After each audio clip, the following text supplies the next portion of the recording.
Let's talk about your emergency fund.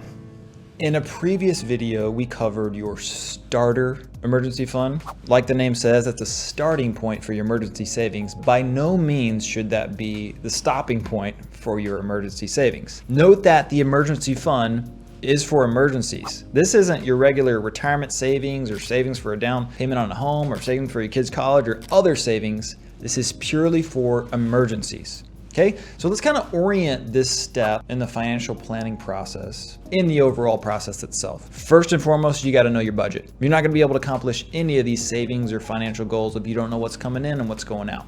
Check out our video on budgeting. Next up, you want to have your starter emergency fund already set up. And ideally, by this point, you would have already taken advantage of your retirement savings matching, if you have matching through your workplace retirement savings plan. And ideally, you would have paid down your high interest debt, namely credit cards, right? So if you got all those ducks in a row, now you can build out your full emergency fund. So what is that? The emergency fund is often quoted as being, or it should be, between 3 months to 6 months of your expenses. And you're probably doing some quick math and going, whoa, that's a lot. Maybe a lot more than what you've had historically in your bank or your checking savings account, okay? So let's do a deep dive on this. First off, it's 3 to 6 months of your expenses, not of your income. As we know, there's a difference, right? Your gross paycheck minus all that stuff they take out. You can check out our pay stub breakdown video for more info on that. And that's your net income. But then there's a difference between your net income that hits the bank and what you actually spend. Again, all the way back to the starting point, you don't know what your expenses are if you haven't done your budget.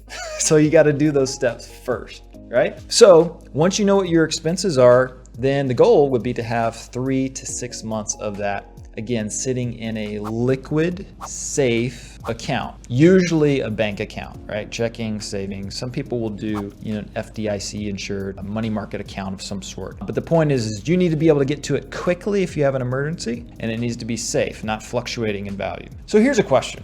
Is it 3 months or is it 6 months? There's a big difference, right? And so here's some points that kind of help you determine where you should fall on that spectrum. Firstly, let's evaluate, what is this fund for, right? So it's if you do have some kind of a financial emergency, like a home or auto repair or a medical emergency, or another big one is job loss.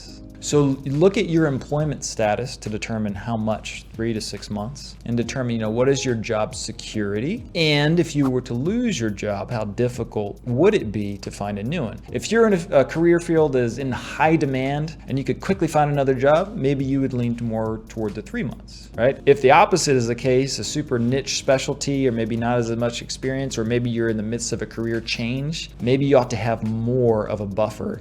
Because what we're talking about is you're buying yourself time. In the event one of these things happen, you're buying yourself time to reorient without throwing your whole financial plan out of whack. Another point to consider is, hopefully through your employer, check out our other videos on this topic, but hopefully you have some form of disability insurance. Right? What if the reason why your employment is discontinued is due to a disability? Well, hopefully you have coverage for that. But many disability insurance coverages have this feature called an elimination period. That is the period of time that you must qualify with a qualifying disability and before the insurer will actually pay out. So there's a period of time where you're just kind of on your own financially before those benefits start to pay out. The emergency fund is also intended to cover that gap. So you may want to look back at the fine print on that disability policy that you hopefully have through your employer or otherwise, determine what is your elimination period, and that maybe is another factor you consider as to where you fall on the 3 to 6 month spectrum. So here's another point that's not often covered when we talk about emergency fund. Well, what if you have your emergency fund saved up and then you have an emergency? And obviously you're going to be depleting your emergency fund. Then what?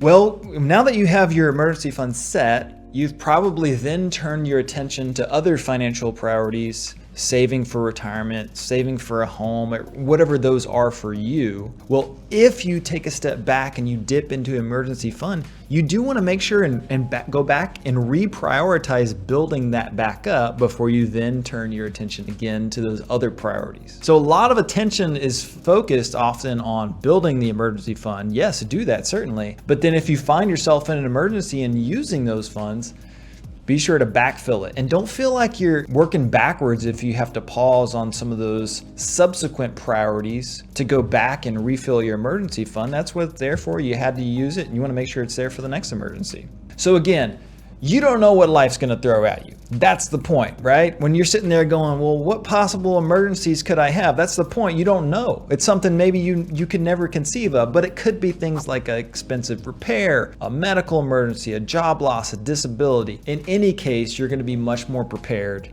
if you have your emergency fund. Now, of course, all of this is general knowledge, general education, but you may be watching this and going, well, but I have this special case I'd like to kind of unpack. Well, certainly reach out. We'd be happy to help you with this and see how these general rules apply to your specific situation.